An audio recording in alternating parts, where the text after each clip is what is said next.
Hello, everybody. Welcome to this, I guess, emergency pod. We'll call it a bonus edition of Hawk Blogger Mornings. I'm Brian Nemhauser. You can find me wherever you get your news at Hawk Blogger. And there's some news. The Seahawks have re-signed in some ways, Drew Lock, the quarterback, former pick of the Denver Broncos, traded to the Seattle Seahawks as part of the Russell Wilson deal, and then back up to Geno Smith before moving on to the New York Giants.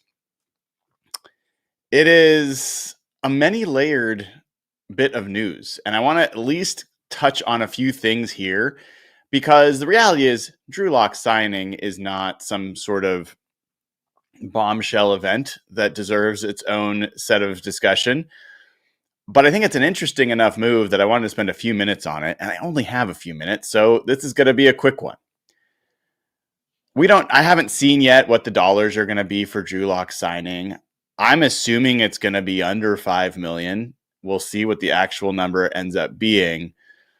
But there's a lot of implications that come along with this move. And the fact is that as of right now, the Seahawks have five quarterbacks on their roster. You may not know that. You probably knew about Sam Darnold, and I'm sure you knew about Sam Howell, the Sams, as they like to be called. But the Seahawks also had Jaren Hall under contract and on the team, a guy that they like. They have John Rice Plumlee under contract and on the team. And now, in addition to those four players, they have added Drew Lock. First question would be why? Why? And there's probably a few answers to that. One of them is John Schneider likes Drew Lock. He has liked Drew Lock for a long time. And my guess is John Schneider liked Drew Lock even when he was drafted. For those that have forgotten, Drew Lock was taken in the 2019 draft 42nd overall. My guess is John Schneider would have liked to have picked Drew Lock. And when he had an opportunity to make the trade for Russell Wilson, while all of us were focused on the multiple first-round picks coming back and all the other draft picks coming back, and then after that, maybe looking at guys like Noah Fant and looking at some of the other names that came along, Drew Lock was a guy that was reported to be someone that John Schneider wanted to make sure was included in that trade. And then we also heard that there was a little bit of drama. I don't know to what extent to characterize it as anything more than just a disagreement. But when Pete Carroll named Geno Smith the starter in Dallas during a preseason game before they came back to Seattle, reports were that John Schneider wasn't thrilled that Pete Carroll announced that decision without having had a chance to talk to him about it. There was a bit of a implication, don't know that this is real, but this is the implication that John Schneider was always a little bit more of a Drew Lock guy and Pete Carroll was always a little bit more of a Geno Smith guy. And that got furthered last offseason when John Schneider, Mike McDonald, Ryan Grubb, probably at the instruction of John Schneider, spent more time last offseason talking about Drew Lock than they did about Geno Smith. How much that had to do with what eventually became of Geno Smith playing on another team for Pete Carroll, don't know. But I'm sure it played some factor. And now here you are, Drew Lock signs with New York. He thought he was going to have a chance to start. When Daniel Jones was benched, they went to Tommy DeVito and not to Drew Lock initially. Drew Lock handled it like a pro, but not a very great way to be introduced to New York and not a great experience for him. He did get to play a little bit last season, for the most part, was not good, and became a free agent again. And he reunites with John Schneider, who is maybe his biggest proponent. I don't know of another team or another person in the NFL that is as fond of Drew Lock, the player, as John Schneider appears to be. I don't think anybody questions how good of a guy Drew Lock is. He was loved in the locker room. He was loved by the coaches. He's loved by his teammates, obviously the front office. So Drew Lock coming back is good news from that perspective. And keep in mind, this is a guy that helped beat the Philadelphia Eagles 2 years ago. Threw a touchdown to Jackson Smith and Jigba. They have familiarity. There's some familiarity in that locker room with Drew Lock. But I think you got to look beyond all that. What you see with Drew Lock is a backup quarterback. The Seahawks signed Sam Darnold to be their starter. I don't think that's in question.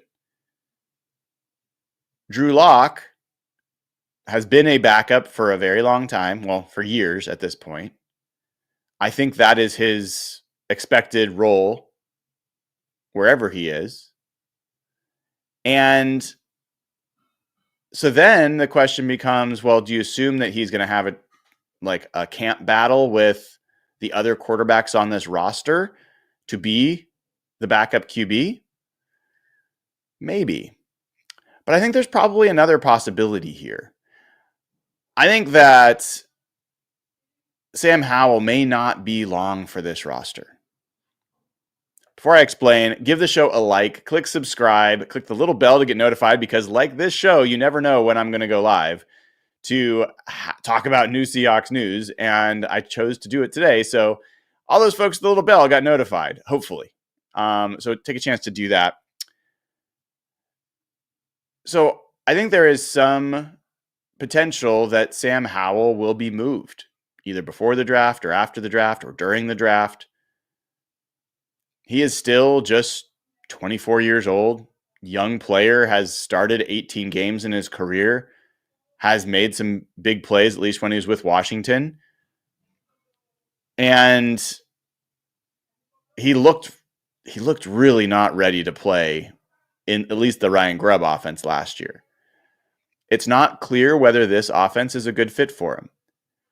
The implication of signing Drew Lock is that maybe the coaching staff has made an evaluation and is not enamored with Sam Howell in this offense. That doesn't mean Sam Howell has no value elsewhere. Jeff Simmons mentioned to me, and I haven't had a chance to verify it yet, but Jeff usually is pretty good with his info, that there were some rumors a little while ago about the Minnesota Vikings potentially being interested in Sam Howell to replace Daniel Jones as their backup quarterback. I think that could make some sense. There may be other teams that are interested in Sam Howell as their quarterback. And what would you get for Sam Howell? Not much. When the Seahawks, everyone talks about the Seahawks trading a third-round pick for Sam Howell last year. That's not accurate. It is technically part of the deal, but there was pick swaps going on. The equivalent of really a 6th-round pick is what was traded for Sam Howell.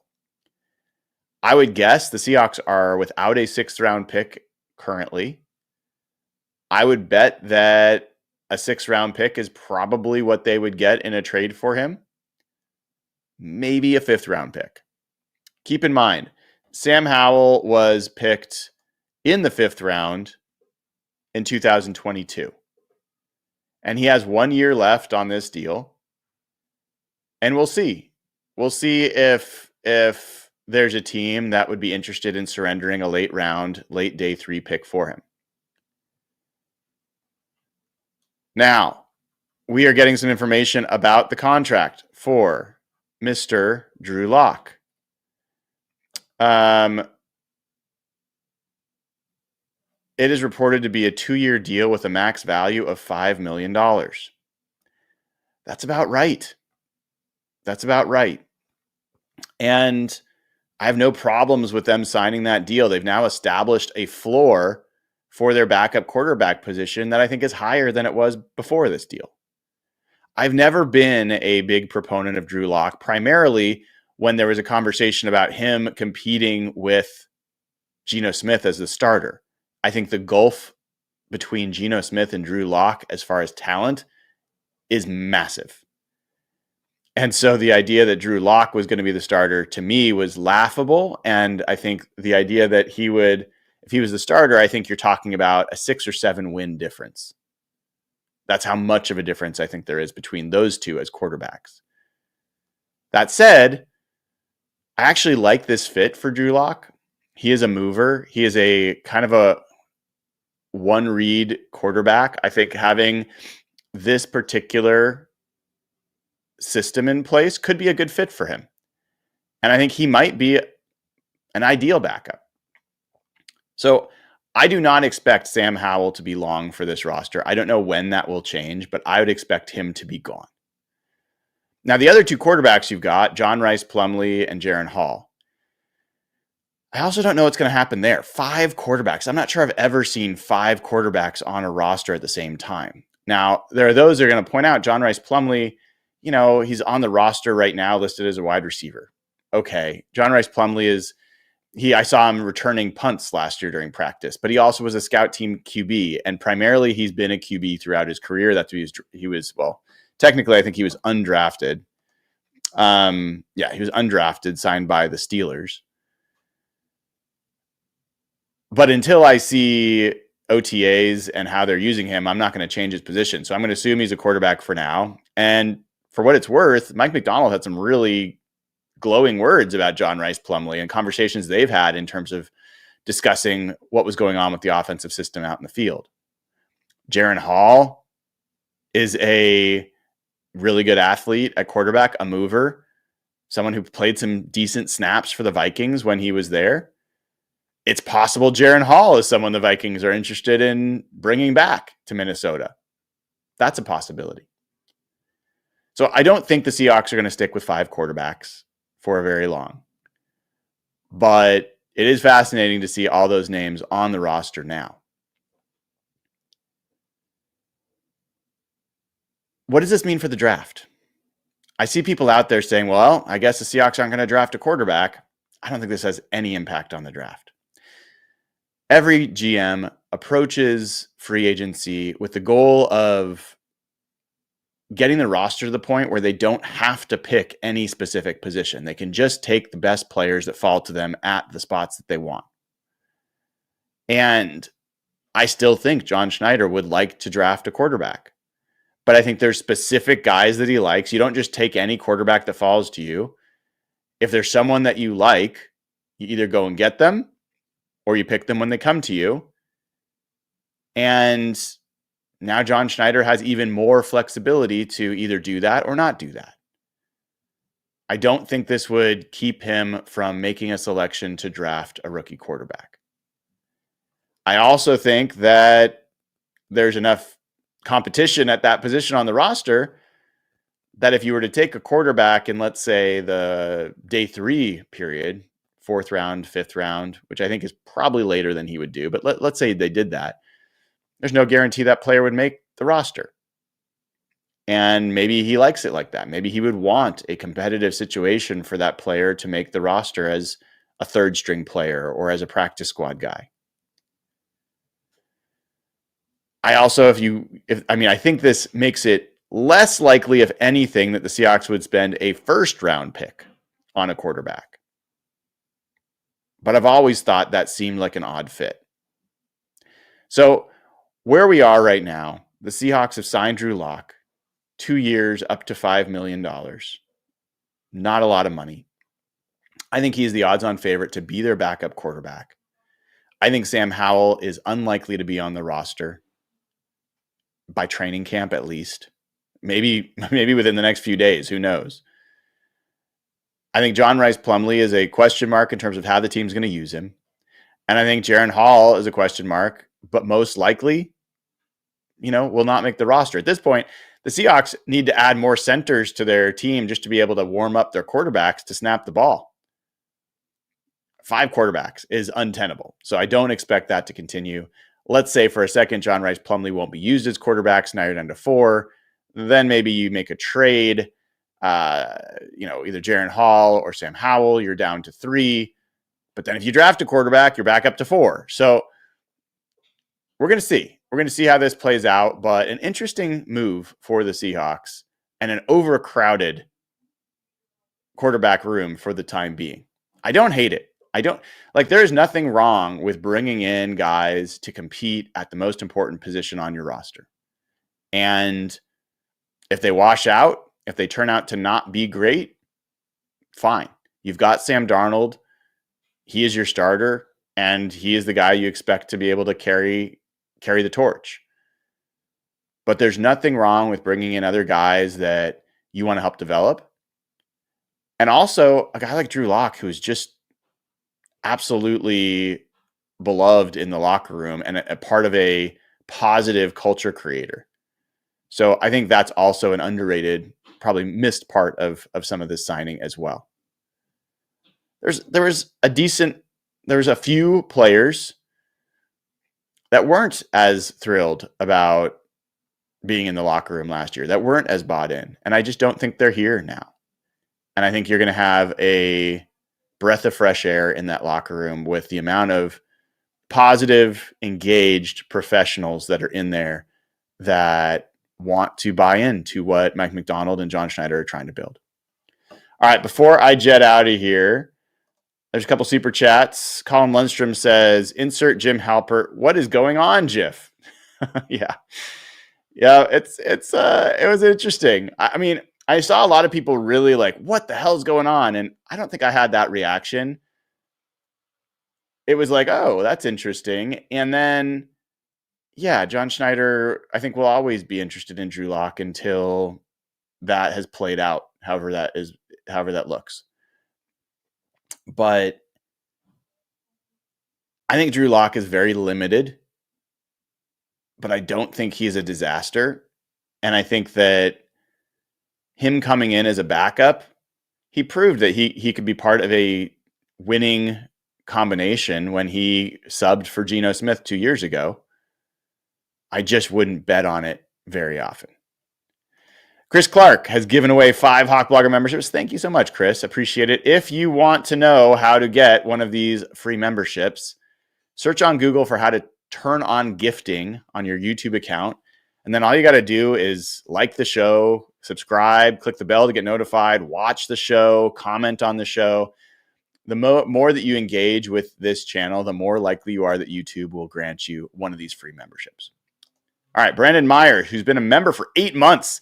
That's what you want to shoot for, like longevity, be part of this community long-term. Brandon Meyer says, did you watch the Gruden QB School for Will Howard and Riley Leonard? I have not. I will check it out. Thank you for the pointer. I will definitely check it out. I'm not a big Will Howard guy. I know there's some folks that are. I think he screams like backup is his ceiling. I just don't see franchise quarterback in him at all. In the throws that he makes, in his tool set, I just don't see it. So maybe I'll be wrong. I am also not a Shedeur Sanders guy. I'll probably talk about that more with Jeff tomorrow, but like I'm pretty out on Shedeur Sanders, and I'll explain my reasons in another show. If you've heard me before, I've kind of gone over it, but I'm not a big believer in guys without any elite traits who are also people that hold on to the football and are not scramblers to get away with things or have big arms to get away with things. Like, I think he's got a lot of things working against him. So I'm not a Shedeur Sanders guy. Riley Leonard, to me, is a fine day 3 flyer. I think interesting athlete, made some decent throws. Probably your best hope for him as a backup, but there's at least something there that appeals to me, but not before you're talking like the 5th round. So not a huge fan of any of those guys. All right. I see some people criticizing the Sam Howell deal. I just don't feel that way at all. You gave up barely anything to get a 23-year-old quarterback who was maybe the best quarterback you could have gotten in the draft last year, because they were not going to be able to get Bo Nix or Michael Penix or Drake May or any of the other 6 quarterbacks that were drafted ahead of them. And then if you look at the guys that were drafted later, like Spencer Rattler, I know Griff is a fan, but I'm not sure I'm a huge fan. I like Joe Milton, but nobody else seems to. I think it was a very defendable move to acquire Sam Howell last year. And I think that you don't really regret making that trade. I don't think you gave up enough to make that a big loss in any way, shape, or form. So the Drew Lock move, we'll see what happens next, but crowded quarterback room for the Seattle Seahawks. All right, everybody, make sure you give the show a like. If you're listening on Apple Podcasts or on Spotify or anywhere else on the audio side, please take a moment, give the show a 5-star review. 5-star rating really, really helps. I think we're only at like 4.4 on Apple Podcasts. Would love to get that up to 5.0. Really appreciate your help in doing it. Until I see you all again, make sure you head over to patreon.com/hawkblogger. That's where you can get ad-free audio all the time, as well as get access to the Discord channel. If you're a YouTube member, upgrade to a club level account or better. That also gets you access to the Discord channel as well as exclusive video content. All right, folks, I got to run. More later. Take care. I'll see you tomorrow. This has been another bonus episode of Hawk Blogger Mornings.